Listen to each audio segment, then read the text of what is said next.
Hello everyone, my name is Gabby Asare.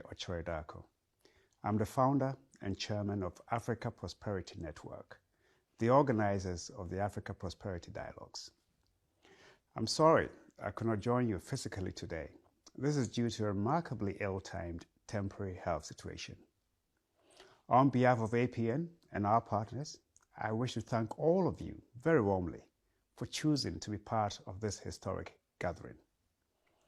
Historic because we are creating right here at the Safari Valley in the green serenes of Akuapem in the eastern region of Ghana, a necessary, unique forum for the private sector in Africa to join forces to assert a leading voice and play our leadership role on how best and how fast we can build and drive a vibrant single market in Africa for the shared prosperity of Africa's nearly 1.4 billion citizens.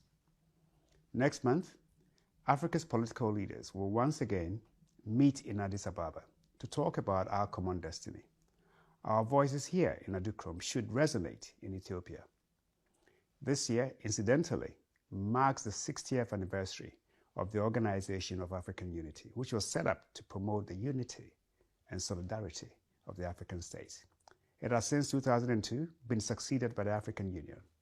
The AU in 2018 adopted the African Continental Free Trade Area, AfCFTA, which has the all-important goal of turning Africa into the world's largest single market. This, we believe, is the biggest promise this century for the prosperity of Africa and the African. It is potentially the world's most exciting economic project this century. And this is what brings us here and now. How do we get the private sector to be deliberately and actively engaged in delivering the great ambition that AfCFTA represents? How do we, as Africa's private sector, make the fulfillment of this promise our project?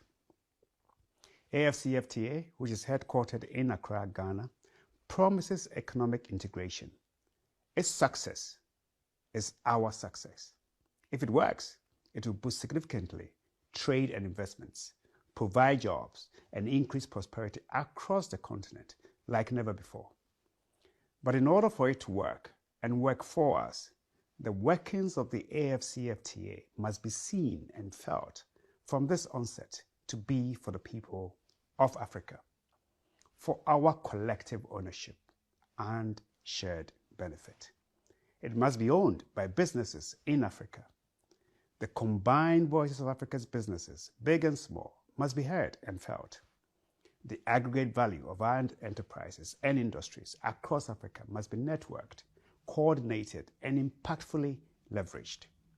That is why we of the Africa Prosperity Network are pleased to have created this dedicated platform, the Africa Prosperity Dialogues, as an annual retreat where business leaders, thought leaders, trade associations, development organizations, young and women entrepreneurs, etc., will sit together, think together, plan together, work together with urgency to intensify the efforts towards achieving the goals of AfCFTA.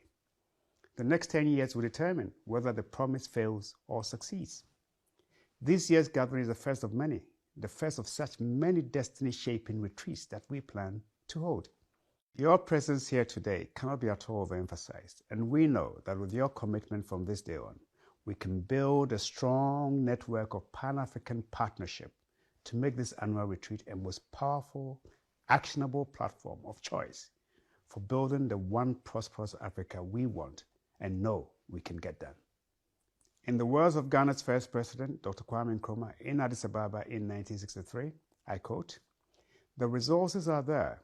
It is for us to marshal them in the active service of our people. Unless we do this by our concerted efforts within the framework of our combined planning, we shall not progress at the tempo demanded by today's events and the mood of our people." Unquote. I thank you for your attention and wish us all a successful Maiden Kwahu Summit on the summit of Akuapem. Thank you.